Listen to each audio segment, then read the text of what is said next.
तो चलिए छात्रों, आपका यहाँ पे पार्ट 1 लाने के बाद आपका यहाँ पे देखिए 7 नंबर के आपका यहाँ पे कक्षा 8वीं का हिंदी का आपका रियल पेपर का पार्ट आपका 2 आ चुका है। और ये पेपर आप फटाफट कर लीजिए क्योंकि ये पेपर आपका बहुत तेजी से आपका वायरल हो रहा है। स्कूल पर आपका यही पेपर आपको 7 नंबर को आपको देखने को मिलेगा। पूरा पेपर मैंने आपको पहले पार्ट में क्वेश्चन आपका 1 से लेकर आपके 15 तक के आंसर मैंने आपको दे दिए हैं। तो इस पार्ट में आपका यहाँ पे देखिए क्वेश्चन आपका यहाँ पे मैंने इनका आंसर दे दिया है। क्वेश्चन आपका 11 से लेकर 15 तक आपके 16 से आंसर यहाँ पर फटाफट देखेंगे और एक एक क्वेश्चन का आंसर करेंगे। टोटल आपकी इसमें 22 क्वेश्चन है और आपको मैं यहाँ पे 22 क्वेश्चन का आंसर एक ही वीडियो पर कंप्लीट आपको सॉल्यूशन दे दूंगा। चलिए फटाफट इस वीडियो को देखते हैं। जो भी छात्र यहाँ पर पहली बार विजिट कर रहा है तो आप ये चाहते हैं कि हर एक पेपर को आपका रियल पेपर सबसे पहले मिले तो यहाँ पे चैनल को सब्सक्राइब करिए। क्लास आपका 8th का हर एक विषय का आपको रियल पेपर मिलेगा। तो देखिए, यदि आपने ऑब्जेक्टिव क्वेश्चन नहीं करे तो एक बार आपका यहाँ पे क्विक आपका रिवीजन करवा दें जिससे आपके अच्छे से यहाँ पे आपका तैयारी हो जाए। देखिए, पहला क्वेश्चन लिखा है नौ नव के नौ विहग वृंद को पंक्ति में कौन सा आपका अलंकार है। तो आपका इसमें राइट आंसर आपका ब नंबर आपका अनुप्रास अलंकार होगा। ठीक है, अनुप्रास अलंकार के बारे में हम जानते होंगे क्या होता है। जब वर्णों की आवृत्ति 2 या 2 से अधिक बार होता है वहां पे आपका अनुप्रास अलंकार होता है। इसका उदाहरण की बात करें तो आपका यहाँ पे चारू चंद्र की चंचल किरणें खेल रही थी आपका जलथल में। ठीक है, आपको आंसर यहाँ पे कर लेना है। और इसके बाद देखिए क्वेश्चन सेकंड, बढ़ते कविता के आपके रचयिता कौन है। आपका 1 नंबर क्वेश्चन आंसर करना आपका पे सूर्यकांत आपको त्रिपाठी निराला। ठीक है, आपका ए सही होगा। इसके बाद देखिए क्वेश्चन आपका तीसरा, विहग वृंद का आशय है। ठीक है, तो आपको इसका आंसर बताना है। देखिए, आपका इसका आंसर आपको यहाँ पे फटाफट आपको रिवीजन करना है। देखिए, आपका आंसर ये हो जाएगा। यहाँ पे आप लगा दीजिए आपका पक्षियों का समूह। ठीक है, ना तो आपका पशुओं का समूह होगा, ना तो आपका मनुष्यों का समूह, ना आपका यहाँ पे फूलों का समूह। इसके बाद देखिए क्वेश्चन आपका यहाँ पे आता है। क्वेश्चन आपका इसमें लिखा गया है। देखिए क्वेश्चन, तानसेन के गुरु का नाम क्या था। 1 नंबर क्वेश्चन आंसर कर दीजिए आपका यहाँ पे स्वामी आपका हरिदास आपका राइट आंसर हो जाएगा। इसके बाद क्वेश्चन 5वां, अपराजिता शब्द में आपका आंसर कौन सा है। तो आपका आंसर यहाँ पे आपका देखिए आपका राइट आंसर होगा। इसके बाद देखिए क्वेश्चन आपका 6वां नंबर, विकलांगता शब्द में आपका प्रत्यय कौन सा है। गता, ता, आगता या फिर आपका बी। तो आपका आंसर देखिए प्रत्यय आपका यहाँ पे बाद में लगता है अंत में, तो आपका राइट आंसर यहाँ पे आपका ता होगा। इसके बाद देखिए क्वेश्चन आपका 7वां, निम्नलिखित की भक्ति निम्नलिखित में से किस भाव की है। ठीक है, तो तुलसीदास की भक्ति की बात करें तो यहाँ पे आपका दास भाव का है। आंसर आपको यहाँ पे बी नंबर कर देना है। और इसके बाद देखिए क्वेश्चन आपका 8वां, ब्रजभूमि में किसकी झाड़ियां आपका अधिक मिलती है ना। तो देखिए आपका यहाँ पे कुंजनी आपका झाड़ियां होता है। तो आपका आम दिया है, जामुन दिया है, नीम और करेल। तो राइट आंसर देखिए आपका करेल यानी आपका बांस का हो जाएगा। क्वेश्चन नंबर 9, सतपुड़ा का घना जंगल कहाँ पे स्थित है। आंसर आपको यहाँ पे लगा देना है। देखिए आपको यहाँ पे आंसर कर देना है। देखिए आपको यहाँ पे सी नंबर आपका मध्य प्रदेश हो जाएगा। ठीक है, इसके बाद देखिए क्वेश्चन आपका 10वां लिखा है, धुआंधार प्रपात किस नदी के जल से गिरने पर बनता है। आंसर आपको यहाँ पे नर्मदा लगाना है। और इसके बाद क्वेश्चन लघुत्तरीय क्वेश्चन देखिए 11 से लेकर 20 तक के आंसर। तो बड़े लोग कौन सा काम नहीं करते हैं, तो इनका फटाफट आपको आंसर दिखाते हैं। तो ये आपका दिया है। ठीक है, देखिए बड़े लोग आपका स्वयं की बड़ाई नहीं करते हैं, शांत स्वभाव के होना चाहिए और आपका किसी का अनादर ना करे। और इसके बाद देखिए क्वेश्चन आपका यहाँ पे दिया गया है, कोई व्यक्ति आपका कब पछताता है। तो इसका आंसर देखिए फटाक से आप आंसर देख लीजिए। यहाँ पे लिख रहा है, जब समय बीत जाता है तो व्यक्ति पछताते हैं और उनका बनने वाला काम आपका बिगड़ जाता है। और इसके बाद देखिए क्वेश्चन आपका यहाँ पे आता है, कवि ने गौरव की आंखें की तुलना किससे की है। तो देखिए आपको यहाँ पे आंसर देखिए, अगर आपसे पूछे अनुप्रास अलंकार की परिभाषा तो आप लिख दीजिए जहां 2 या 2 से आपके अधिक वर्णों की आपत्ति होती है वहां पे अनुप्रास अलंकार होता है। उदाहरण देखिए, चारू चंद्र की चंचल किरणें खेल रही थी आपका जलथल में। ठीक है, और बात करें इसका आंसर तो आप इसका आंसर आपको यहाँ पे ये मिल जाएगा। देखिए, कवि ने गौरव की आंखें की तुलना नीलम से की है। और इसके बाद देखिए क्वेश्चन आपका 14वां, देखिए क्या लिखा है यहाँ पे। क्वेश्चन आपका 14वां लिखा है, हमारे यहाँ राष्ट्रीय पर्व कौन कौन से होते हैं। तो देखिए, अगर इसके आंसर की बात करें तो आपको यहाँ पे लिख देना, राष्ट्रीय पर्व होता है 2 अक्टूबर यानी महात्मा गांधी का आपका जन्मदिन होता है ना। स्वच्छता दिवस के रूप में मनाते हैं। और इसके बाद आपका स्वतंत्रता दिवस आपका 15 अगस्त को। और इसके बाद बात करें यहाँ पे आपका गणतंत्र दिवस के आपका 26 आपका जनवरी को मनाते हैं। ठीक है, आप आंसर करिए। और इसके बाद देखिए क्वेश्चन यहाँ पे लिखा है, महारानी अहिल्याबाई को लोक माता क्यों कहा जाता है। तो ये क्वेश्चन का आंसर देखिए आपको यहाँ पे आंसर बहुत ही बेहतरीन तरीके से आपको देंगे। देखिए आपका आंसर यहाँ पे मिल जाएगा। देखिए यहाँ पे लिखा है, उनके शासनकाल में प्रजा सुख शांति और समृद्धि से भरपूर थी, लोग उन्हें राजमाता कहते थे। ठीक है, तो उन्हें यानी आपका लोक माता की बात कर रहा है। तो महारानी अहिल्याबाई को लोक माता क्यों कहा जाता है। देखिए बात कर रहे हैं आपका यहाँ पे लोक माता की बात कर रहा है। तो आप कुछ देखिए पाठ है आपका यहाँ पे, पाठ में आपका यहाँ पे दिया गया क्यों उन्हें आपका यहाँ पे लोक माता कहते हैं।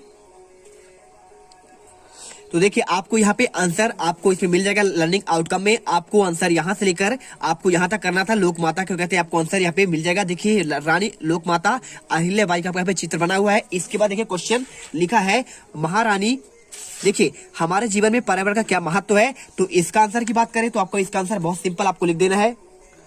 देखिए मैं बताऊं आपको यहाँ पे क्वेश्चन आपको 13 तक के आंसर दे दिए, लेकिन आपको क्वेश्चन आपके 14 से आपके यहाँ पे प्रॉपर आपको आंसर आपको समझाकर बताएंगे। तो यहाँ पे देखिए क्वेश्चन क्या लिखा है, हमारे यहाँ पे क्वेश्चन आपको दिए गए हैं कि हमारे जीवन में पर्यावरण का महत्व क्या है। तो आपको यहाँ पे आंसर लिखना है, इन दिनों वृक्षों की घटती संख्या और बिगड़ते पर्यावरण को देखकर समूचे विश्व में पर्यावरण की आपका रक्षा की चिंता की जा रही है और वृक्षों की अंधाधुंध कटाई पर रोक लगाई जाना चाहिए, जिससे क्या है हमारा इसे आपका यहाँ पे ये बचाव इनका हो सके, जिससे यहाँ पे जीवन बनी रहे। ठीक है, आप आंसर करिए और इसके बाद देखिए 3 नंबर आपको इसमें मिल जाएंगे। इसके बाद क्वेश्चन देखिए आपका लिखा है 17वां क्या लिखा है, हमें जीवों के प्रति किस तरह की भावना रखनी चाहिए। तो अगर बात करें जीवों के प्रति कैसी भावना रखनी चाहिए, तो इसका आंसर देखिए आपको यहाँ पे आंसर करना है, हमें जीवों के प्रति दया की भावना रखनी चाहिए। इस संसार में सभी के प्रति आपका सरल व्यवहार रखना चाहिए। यानी क्या है, हर एक यहाँ पे कोई भी आपका जीव हो जंतु हो उनके प्रति दया भाव बनाए रखिए, यहाँ पे अत्याचार नहीं करना चाहिए। ठीक है, इसके बाद क्वेश्चन देखिए यहाँ पे लिखा है, भारत का हृदय प्रदेश के नाम से कौन सा प्रदेश आपका जाना जाता है। 3 नंबर क्वेश्चन, तो आप जानते होंगे यदि आपने हिंदी का पाठ पढ़ा होगा तो आप उसका आंसर कर सकते हैं। यहाँ पे भारत का हृदय प्रदेश के नाम से कौन जानते हैं। तो देखिए आंसर की बात करें, आपको आंसर करना है, भारत का हृदय प्रदेश के नाम से यहाँ पे मध्य प्रदेश को जाना जाता है और मध्य प्रदेश राज्य भारत के बीचों बीच स्थित है ना। बीचों बीच क्या है आपका स्थित है, यहाँ पे लिख दीजिए स्थित है। ठीक है, अर्थात मध्य में स्थित है। आपको आंसर यहाँ पे कर देना। देखिए क्वेश्चन आपका वही है और इसके बाद देखिए क्वेश्चन आपका दिया है, यहाँ पे कौन सा क्वेश्चन दिया है, यहाँ पे दिया है होलकर वंश की प्रसिद्ध रानी का नाम क्या है। देखिए तो होलकर वंश की आपके रानी के नाम बताना है यहाँ पे।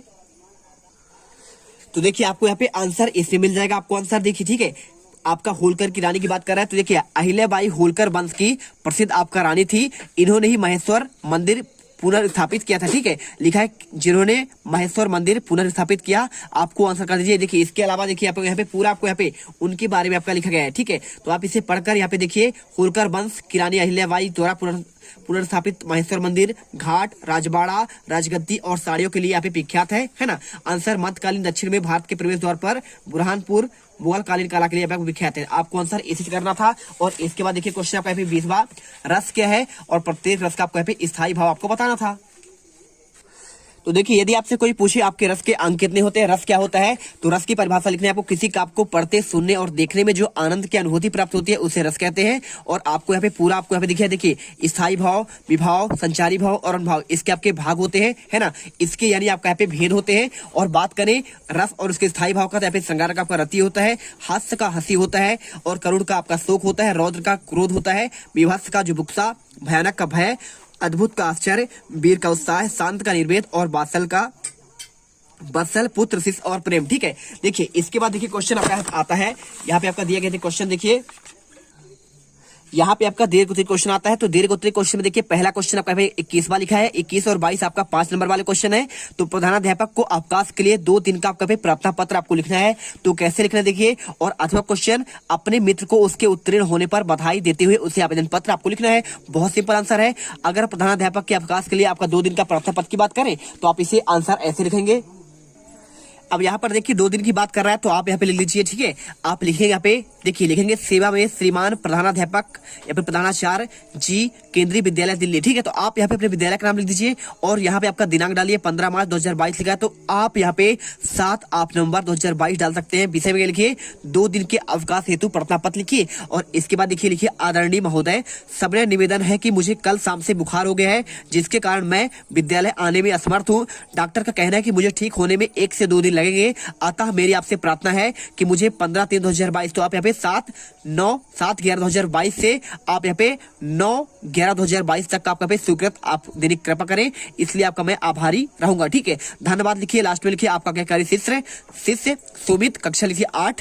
आप यहाँ पे रोल नंबर भी कर सकते हैं। ठीक है, चलिए तो देखिए आपको यहाँ पे उत्तीर्ण होने पर बधाई पत्र कैसे लिखना है, आप लिखिए इसमें। देखिए आपको ऐसा ही लिखना पड़ेगा। देखिए यहाँ पे लिखिए 250 विश्वास नगर लिखा है, तो आप अपना पता यहाँ पे डाल सकते हैं। ठीक है, आप अपने जहाँ पे रहते हैं, और यदि आप शहडोल के शहडोल डालिए, या फिर आप इंदौर के हैं तो इंदौर डालिए, और इसके बाद दिनांक आज का डाल दीजिएगा। ठीक है, यानी आपका पेपर का दिन का 7/11/2022, और आपका यहाँ पे नाम डाल देना सुधांशु जी लिखा है ना, तो आप यहाँ पे ठीक है आपका दोस्त का जो भी आपका नाम हो, जो आपका उत्तीर्ण हुआ है उसका नाम लिखिए। नमस्कार, कल आपका पत्र मिला, यह समाचार पढ़कर अपार हर्ष हुआ कि आपने 8वीं श्रेणी में 95% अंक लेकर केवल सफलता ही, देखिए क्या लिखा है आपका ही, इसके बाद आपको लिखना है प्राप्त ही नहीं कि आप प्रथम स्थान भी प्राप्त कर पिछले सब रिकॉर्ड तोड़ दिए हैं, और मैं आपके अभूतपूर्व सफलता पर आपको हार्दिक बधाई देता हूं तथा यह कामना करता हूं कि आप अपने भावी जीवन में इसी प्रकार की सफलता प्राप्त करने चाहे। आंटी जी और अंकल जी को आपको मेरी ओर से सादर प्रणाम कहना। आपका प्यारा मित्र देवेन। ठीक है, आंसर कर देंगे, पूरे नंबर आपको मिल जाएंगे।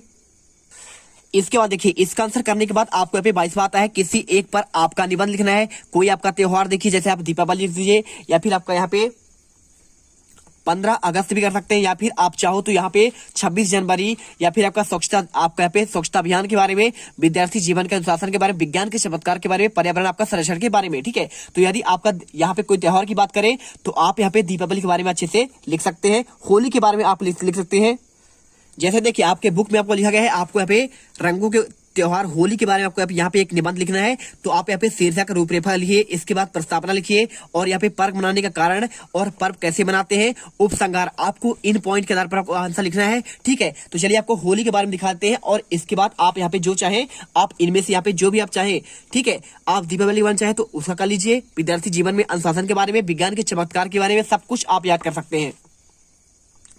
तो देखिए सबसे पहले आप यहाँ पे परिचय लिखिए। क्या लिखिए, होली का उत्सव अपने साथ सकारात्मक ऊर्जा लेकर आता है और आसमान में बिखरे गुलाल की तरह ऊर्जा को चारों ओर बिखेर देता है, और इस पर्व की खास तैयारी में भी लोगों को अंदर बहुत अधिक उत्साह देखा जा सकता है। और इसके बाद तैयारी की बात करें तो देखिए तैयारी कैसे करेंगे, तैयारी आप इन पॉइंट आधार पर करेंगे। देखिए क्या लिखा है, होली की विशेष तैयारी के लिए 1 दिन से ज्यादा का समय लगता है। इस पर्व पर सबके घरों पर अनेक पकवान बनाए जाते हैं, जिसमें गुजिया, दही भल्ले, गुलाब जामुन प्रमुख हैं। लोग महीने पहले से अपने घर के छतों पर विभिन्न तरह के पापड़ और चिप्स आदि को सुखाने लग जाते हैं, और मध्यम वर्गीय परिवार भी इस त्योहार को बच्चों के लिए अवश्य कपड़े खरीदते हैं। ठीक है, और इसके बाद देखिए यहाँ पे आपको अगला पॉइंट, होली कैसे मनाई जाती है। तो होली पर सभी बहुत अधिक उत्साहित होते हैं, बच्चे भी बड़े भी बच्चे बन जाते हैं। हम उनका चेहरे पर रंग ऐसे लगाते हैं कि पहचाना मुश्किल हो जाता है। वहीं बड़ों को गुलाल लगाकर उनका आशीर्वाद लेते हैं। अमीर गरीब ऊंच नीच भेद भुलाकर सभी आनंद के साथ यहाँ पे होली में झूमते नजर आते हैं। झूमने का एक अन्य कारण भी है, भांग और ठंडाई भी है। यह लोग पर विशेष, यही होली के विशेष पर पिया जाता है, और घर की महिलाएं सारे पकवान बनाकर जहाँ दोपहर से होली खेला प्रारंभ करती हैं, और वहीं बच्चे सुबह उठने के साथ ही तहलके के साथ आपका मैदान में आ जाते हैं। यानी आपका भांग पिया जाता है। भांग पीकर यहाँ पे बहुत सारे यहाँ पे लोग जो होते हैं आपका नाचते हैं, है ना। भांग आपने पिया ही होगा। और इसके बाद देखिए होली के 1 दिन पहले होलिका दहन होता है। तो होली के 1 दिन पहले गाँव में, शहरों के खुले क्षेत्र में होलिका दहन की परंपरा निभाई जाती है, और भगवान की असीम शक्ति का प्रमाण, बुराई पर अच्छाई की जीत पर ज्ञान कराती है। ठीक है, और इसके बाद आपको निष्कर्ष लिखना है, होली आनंद से भरा रंगों का त्योहार है, और यह भारत भूमि पर प्राचीन समय से मनाया जाने वाला त्योहार है। त्योहार की खास बात यह है कि इसमें मस्ती में लोग आपसी बैर तक भूल जाते हैं, और होली त्योहारों में विशेष स्थान रखता है। ठीक है, आंसर हो गया आपका। तो देखिए सबसे पहले आप यहाँ पे विज्ञान के शानदार चमत्कार के बारे में लिखेंगे, तो पहले आपको परिचय लिखना पड़ेगा। ठीक है, आप यहाँ पे परिचय लिखिए। इसके बाद देखिए मानव जाति के विज्ञान के कुछ शानदार चमत्कार की बात करें तो आपका पहला पॉइंट देखिए बिजली के क्षेत्र में। तो बिजली के क्षेत्र में आपको यहाँ पे आपका पॉइंट पूरा करना पड़ेगा। इसके बाद आपका यातायात और परिवहन के क्षेत्र में आपको आंसर यहाँ तक करना है, और कृषि विज्ञान के क्षेत्र में आपका यहाँ पे क्या हुआ तो आपको यहाँ पे आंसर करना पड़ेगा। इसके बाद प्राकृतिक आपदाओं से बचाव, तो आपको आंसर यहाँ तक करना है। इसके बाद आपका सेस्मोग्राफ, और इसके बाद एनियोमीटर, और आपका डापलर रडार के बारे में आपके क्षेत्र में, और आपको लास्ट में आपको यहाँ पे आपको निष्कर्ष लिखना है। ठीक है, विज्ञान हमारे जीवन में मुख्य भूमिका अदा करता है तथा मानव जाति के विज्ञान के क्या लिखा है, उपहार के रूप में अनेक सुविधाएं प्राप्त है, जिनका उपयोग वह अपने दैनिक जीवन के कार्यों को पूरा करने के लिए प्रकृति के प्रकोप से स्वयं को बचाने तक करता है। ठीक है, तो विज्ञान यानी आपको यहाँ पे देखिए, यहाँ पे आपको जो आप पढ़ रहे हैं तो इंटरनेट के माध्यम से, तो आपका विज्ञान का ही तो चमत्कार है। ठीक है, तो यहाँ पे देखिए हमने पूरा पेपर 22 तक के आंसर हमने दे दिया है। और इसके अलावा देखिए कोई आपका विद्यार्थी जीवन के बारे में, या फिर आपका पर्यावरण संरक्षण के बारे में, इनके बारे में आप खुद से पढ़ लीजिएगा। ठीक है, पूरे आंसर एक ही वीडियो पर यहाँ पे कंप्लीट आपको सोल्यूशन दे दिया गया है। फटाफट रख लीजिए ये क्वेश्चन पेपर, कल आप यहाँ पे टॉपर बन के निकलोगे आप यहाँ पे 7 नंबर के पेपर में। तो जय हिंद, जय भारत। वीडियो अच्छी लगे वीडियो को दिल से लाइक करिए, चैनल को सब्सक्राइब करें जिससे आने वाले हर एक वीडियो का सबसे पहले आपको नोटिफिकेशन मिलती रहे। अब तुम लोग गलती से अगर नए हो तो सब्सक्राइब करो, वो जो लाल वाला बटन है उस पर अपने जीजा जी फेंक के मारो या फूफा जी, मुझे नहीं पता, बस क्लिक हो जाना चाहिए। अब मैं भी जा रहा हूं, मुझे मुठिया पेलने जाना है। बाय। वो है